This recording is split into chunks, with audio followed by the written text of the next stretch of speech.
Andrenaraka avy amin'ny famille Madagasikara Kapisoa faritra malaza misy anisy participante tamin'ity taona raika amby roapolo sy roa arivo ity. Androany isika dia miresaka lohahevitra iray tena manandanja ny fiainan'ny tsirairay avy, tsy na izany ary fa ny AGC na ny AGE sous confiance en son corps. Maro amintsika indrindra isika tovovavy tsy mahasamany hevitra na milaza zavatra izay ao an-tsaina rehefa misy zavatra tiana ambara.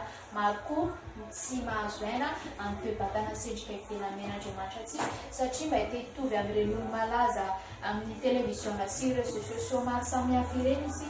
Manaraka izany dia toa tsy hita marina ny tena personnalité fa satria te hitovy amin'ny olona hafa foana. Ry tovovavy ry namako, ndao toentsika za teritely sy hevi-diso izany afaka mijoro amin'ny maha-izazy ny tsirairay satria nahoana? Satria manan-danja indri, toka indri, manana maha-izazy indri ary tsy misy fotoana indri. Misy zavatra telo lazaiko a. Ny voalohany amin'izany dia ny fahasahiana na ny audace. Milaza mandray fanapahan-kevitra ianao satria samy manana safidy ny olona tsirairay ary manana izay andriny sainy ihany koa. Ny zavatra mety fijeriko a mety tsy mitovy amin'ny fijerin'ny hafa, ny zavatra mety amiko a mety tsy mitovy amin'ny mety tsy mety amin'ny hafa, ka mila samy mijoro amin'ny heviny tsirairay ary samy sahy mandray fanapahan-kevitra. Ny faharoa resaka apparence. Ny apparence extérieure na ny endrika ivelany dia samy natao mitombo manana mampiavaka azy satria ao ny lava, ao ny fohy, ao ny mahia, ao ny ngeza, ao ny ngita volo, ao ny malama volo sy ny sisa sy ny sisa.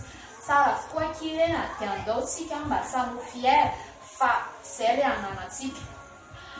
Za zao mirandrana ny voloko dia tiako izany ary ampilazaiko fa tsara. Ny fahatelo manaraka izany dia ny personnalité. Matetika ny olona manodidina anao tena mahita ny personnalité anao io fa fatafa fa ny tsirairay dia samy men'Andriamanitra talenta mampiavaka azy, fahaizana, fahafahana izay tsy ananan'ny hafa. Hatran'izao izay personnalité ananany izay mampiavaka anao izay ary misy ao aminao, anananao izany. Eto am-pamaranana ary dia ilaza fa unika ianao, tsy misy toanao ary samy laza fa tsara ianao. Misaotra indrindra, manana faharetana, mandram-potoana.